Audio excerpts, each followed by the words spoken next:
So, good day everyone. I am Cadet Badilla, and today I am going to tackle about introduction to globalization and how we define globalization. Globalization is widely recognized as one of the most transformative forces reshaping modern society, affecting social relationships, structures, and connections across the globe. So, for example, a Filipino student can use TikTok, YouTube, or Facebook to watch content created in Korea, the United States, or Japan. At the same time, Filipino content can also reach people in other countries. So, let's define what is globalization. Globalization first appeared in Webster Dictionary in 1961. There is no single universally accepted definition. Instead, definitions fall into two broad types. So first is broad and exclusive. It describes globalization as one emergence of a borderless world, or OME 1991. It covers all forms of boundary crossing, but it's vague and lacks precision. Second one is narrow and exclusive. Focuses on specific of globalization and Robert Cox 2000. It highlights international production, division of labor, migration, and the role of the state. So the example of broad and exclusive is a person in the Philippines can buy a product from China through an online shopping platform without personally traveling to China. So another example of this is a person or a Filipino can communicate instantly with someone in Canada through messenger or video calls. So in simple definition or simple explanation, globalization is sometimes called borderless world because people, product, and information and ideas can cross national boundaries more easily. Ritzer 2015 offers a comprehensive definition. Globalization is a transplanetary process involving increasing liquidity and multi-directional flows of people, objects, places, and information, plus the structures that either help or hinder these flows. So why definition matters? So perspective shapes definition. One's viewpoint determines whether globalization is seen as unifying or exploitative. So globalization is debate itself. The concept is defined by ongoing discussion and disagreement. So globalization is a reality. It has occurred throughout history, continues today, and will evolve into the future. So attitudes depend on impact. Views depend on whether individuals or nations gain or lose. So metaphors: solidity, liquidity, and flows. So a metaphor is a figure of speech that compares one thing to another to help explain a concept more clearly. In globalization, the metaphors solid and liquid help describe how the movement of people, goods, and information has changed over time. First is solid. Ritzer 2015. Barriers that limit movement. Natural, which is mountain and seas, or man-made, which is walls, borders, and territorial claims. Historically, people, things, and places were fixed and immobile. So for example, hundreds of years ago, if someone wanted to communicate with a person in another country, they might have to send a physical letter by ship it could take a very long time, and while today, a message can be sent almost instantly through the internet. So the simple comparison of this metaphor, which is before was physical distance, which was the major obstacle, while today, technology, it makes distance less restrictive. So next is liquid. Bowman Ritzer 2015. Things flows easily, change quickly, and boundaries become permeable. The characteristics of this metaphor was it is rapid change, hard to stop, melts barriers, and the example of this is the viral media and instant global finance. So just like a video uploaded in the Philippines can become popular in Philippines, Japan, United States, or South Korea. The information moves quickly from one location to another. So another example is online money. Money can move electronically between countries through banks and financial systems. This is much faster than physical transporting cash. The simple idea, liquid globalization means things can move quickly and change rapidly. So next is flows, Ritzer 2015. Movement of people, goods, ideas, and money across borders. So examples of this was foreign food, financial crisis spreading globally, migration, and digital content. So a flow of people move from one country to another for employment, education, tourism, family, and migration. For example, a Filipino worker moves to another country for employment and sends money back home. So next is flow of goods. Products move between countries. Example. Example of this was a product manufactured in China can be shipped to the Philippines and sold to Filipino consumers. So the flow of these goods where China go to Philippines and to Filipino consumers. So flow of money. Money moves internationally through banks, investments, remittance, and international businesses. For example, a Filipino overseas worker sends money to their family in the Philippines. So next is flow information. Information can travel around the world through Facebook, YouTube, TikTok, websites, televisions, or messaging apps. For example of this was news about an event in another country can reach Filipino viewers within minutes. So lastly, flow of ideas. Ideas and beliefs can spread between societies. For example, a teaching method developed in one country can be adapted by schools in another country. Good day, everyone. This is Cadet Ibanez, and I will be discussing one of the major theories of globalization, which is the homogeneity.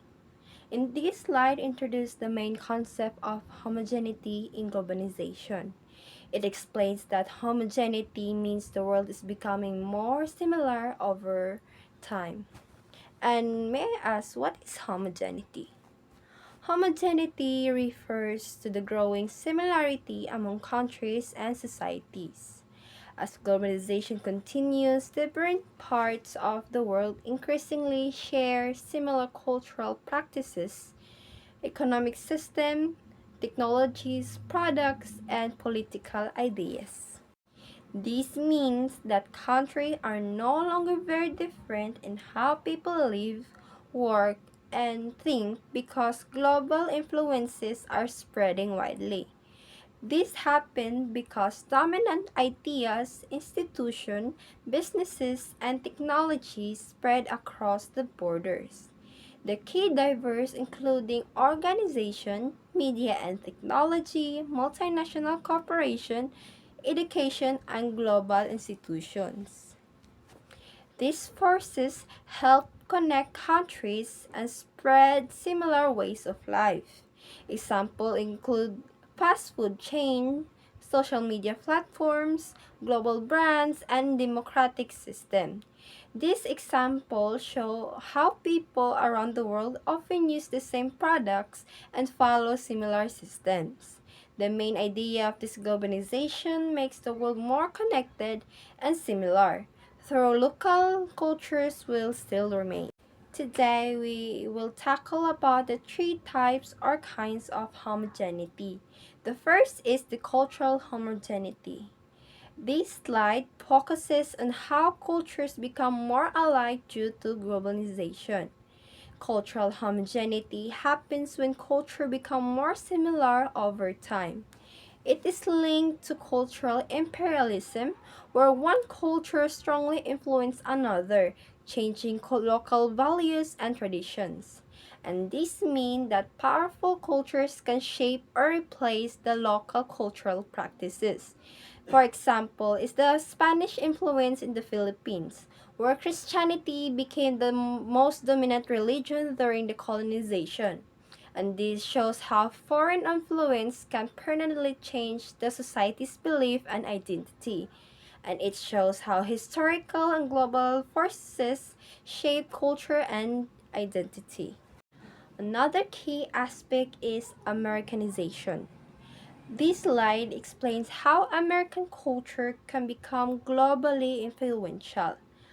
Americanization is global spread of US products, media, technology, and lifestyle.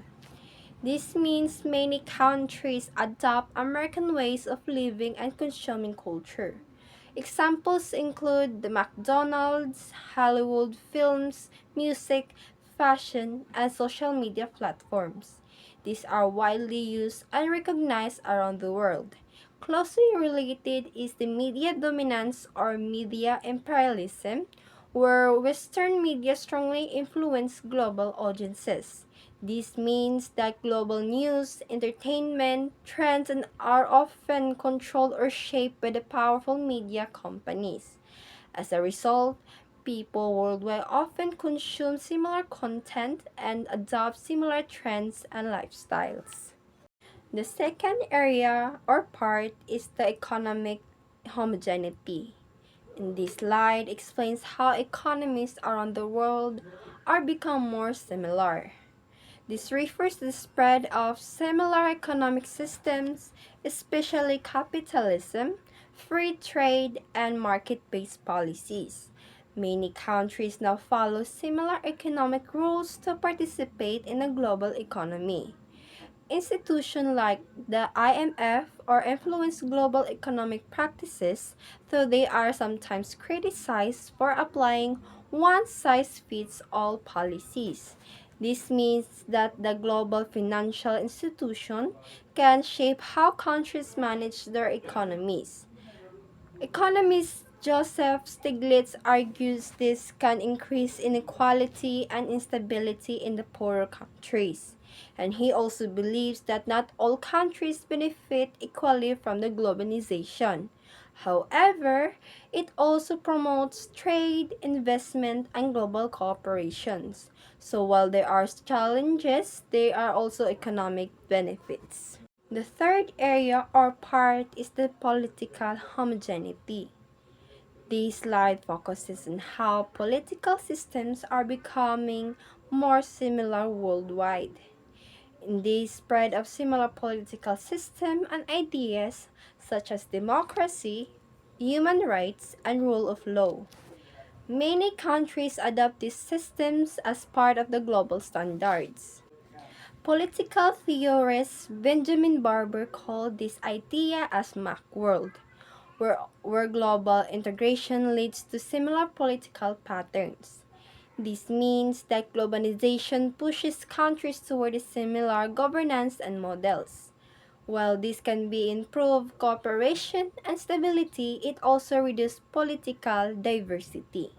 This suggests that not all countries maintain unique political systems. Good day everyone, I am Cadet Hapitana. Today I will discuss first the important terms related to globalization, starting with media imperialism.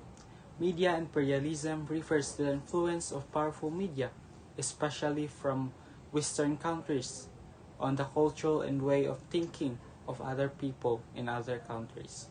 Because of the internet, social media, movies, television, and other platforms, people from different countries can easily see and follow foreign trends and ideas. For example, here in the Philippines, many Filipinos watch American movies, listen to foreign music, and follow international trends on TikTok and other social media. This shows how foreign media can influence our culture and interests. However, the internet also allows local and independent media to share Filipino stories and ideas with the rest of the world. The next important term is McDonaldization, a concept introduced by sociologist George Ritzer. McDonaldization means the spread of principles commonly associated with fast food businesses such as efficiency, calculability, predictability, and control into different parts of society. Efficiency means doing things quickly and conveniently. Calculability means focusing on measurable results, such as in quantity, speed, or numbers. Predictability means providing the same or similar experience every time. Control means using systems and technology to make activities more organized and consistent. For example, many fast food restaurants use standard procedures. No matter which brand we visit, the, the food and service are expected to be similar. This idea can also be seen in schools, businesses, transportation, and online services. Now, let us move to heterogeneity. Heterogeneity means diversity, difference, or variety. In globalization, it explains that globalization does not always make every country or culture exactly the same. Instead, global and local influences can interact and create something new. For example, international food chains may change their products to match Filipino taste. This means a global business adapts to local culture instead of completely replacing it. So, globalization can create new and different forms of culture, businesses, and society. There are three important forms of heterogeneity. First is cultural heterogeneity, refers to the diversity and mixing of cultures. One example is cultural hybridization, which means combining global and local influences to create something new. Sociologist Roland Robertson used the term localization to describe this process. Localization means that global ideas or products are adapted to local culture. For example, international fast food restaurants may offer food that matches Filipino taste. The company is global, but its products are adjusted to the local market. Therefore, globalization does not necessarily erase local culture. Instead, global and local cultures can mix and create something unique. Second is economic heterogeneity, refers to the differences and diversity found in markets and businesses. Global businesses often adjust their products and services according to the local tastes, laws, traditions, and needs of a country. For example, a global food company may sell different products in the Philippines compared with other countries because Filipino customers may have different tastes and preferences. This shows that globalization does not create one identical market everywhere. Instead, it can create different markets based on local needs. Lastly, we have political heterogeneity. Political heterogeneity refers to the differences in political beliefs, identities, and movements among different groups and countries. According to the discussion, Barber uses the concept of jihad as a counter concept to global uniformity. In this context, it refers broadly to movements where groups strongly assert their own national, ethnic, cultural, or religious identities in response to global influences. In simple words, some groups do not want globalization to completely change or remove their identity. They want to protect and maintain their own traditions, culture, and identity. For example, different ethnic or cultural groups may continue to promote their own language, traditions, and customs even while being influenced by globalization. Therefore, political heterogeneity shows that globalization can create differences and resistance, not only similarity. To summarize, globalization can influence media, businesses, culture, and politics. Media imperialism shows how powerful media can influence other cultures, while McDonaldization explains the spread of efficiency, predictability, calculability, and control. On the other hand, heterogeneity reminds us that globalization does not make everyone the same. It can produce diversity through cultural, economic, and political differences. The main idea is that global and local forces interact with each other, creating different and unique outcomes in different societies. Good day, everyone. I am Cadet Kainet Jimari M. Today, I talk about the dynamic of local and global culture. Cultural globalization today is faster than ever because of digital technology, ideas, image, and practices now cross borders in seconds. But the big question is, what happens when global culture meets local culture? Cultural differentialism. First is cultural differentialism. This say culture remain fundamentally different global influences only the affect the surface the most famous ideas. Here is Samuel Huntington's Class of Civilization. In 1996, he argued that after the Cold War, the world is divided into cultural blocks like Western, Islamic, Sunni, Hindu, and others. This civilization can different values, so conflict happen along cultural lines, not just politics or economics. Second is cultural hybridization. This is globalization as creative blending, not disruption. Here we have localization by Guillemin and Robertson.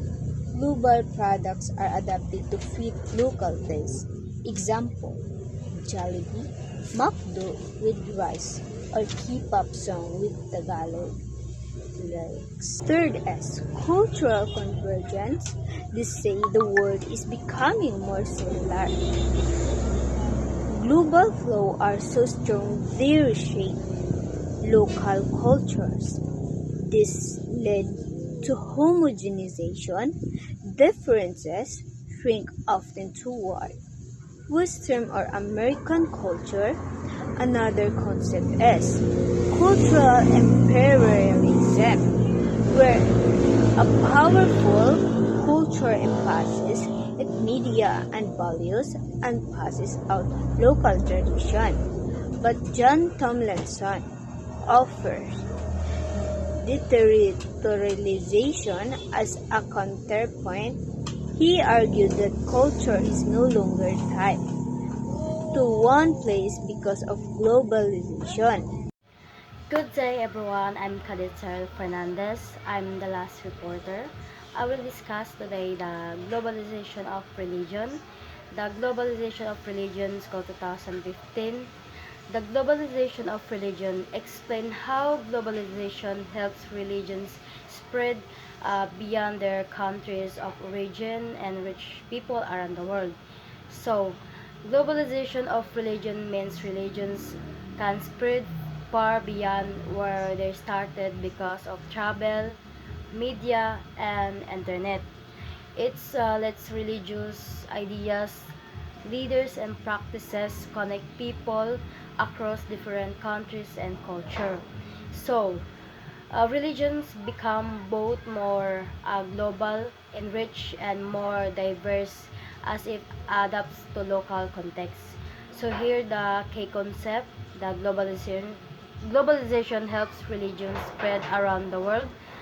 Religions are no longer limited to their countries of origin, and it causes the revival, resurgence, and global spread of religion. Next, how globalization spread religion.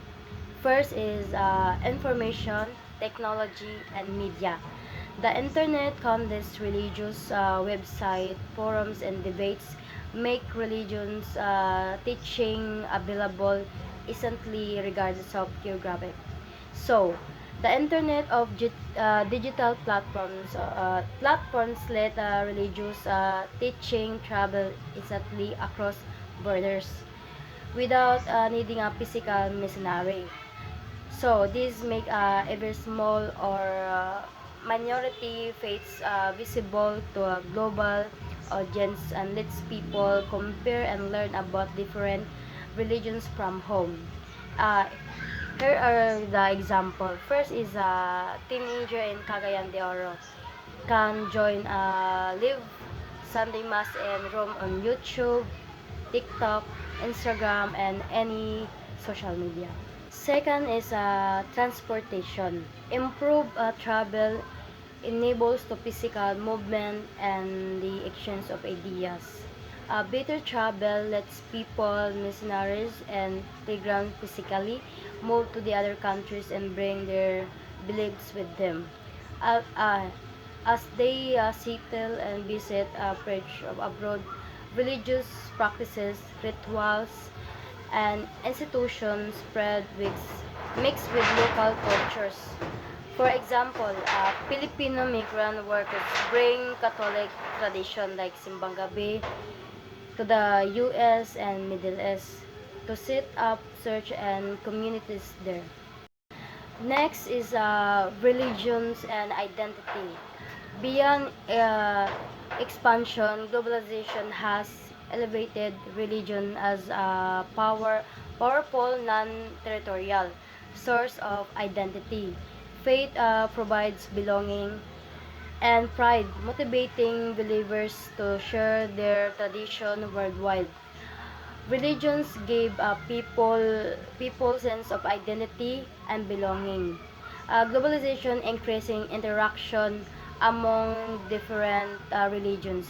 It can promote understanding but may also cause of conflict. So, beyond spreading to new places, globalization made a religion a key way people define who they are, even without living in a holy land. Faith gives people belonging, pride, and community. To believers are motivated to share and protect their tradition worldwide. So, the same time, more interaction between religions can lead to either greater understanding or tension. And next, world religions, Turner 2007. World religions are major religions recognized around the world, each with its own beliefs and tradition. Major religions are recognized around the world. Each religion has its own beliefs and tradition. Religions cannot simply be mixed or hybridized.